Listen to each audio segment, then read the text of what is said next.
Mazda is finally adding Apple CarPlay and Android Auto. New York. The quantity of auto organizations that don't offer a cell phone reflecting infotainment framework is contracting. Toyota is at last start to offer Apple CarPlay on new autos, first on the Toyota Avalon. Mazda is at long last going to offer Apple CarPlay, as well, and in addition Android Auto. The main auto to get it will be the Mazda 6. The new component will be accessible in new 2018 Mazda 6s this mid-year. It will be standard on Touring, Grand Touring Reserve and Signature. That implies just the Sport Demonstrate won't have it as standard.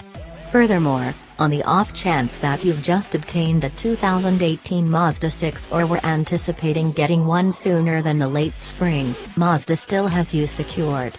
The component can be included when it winds up accessible. The Mazda 6 is at present the main model declared to get the element.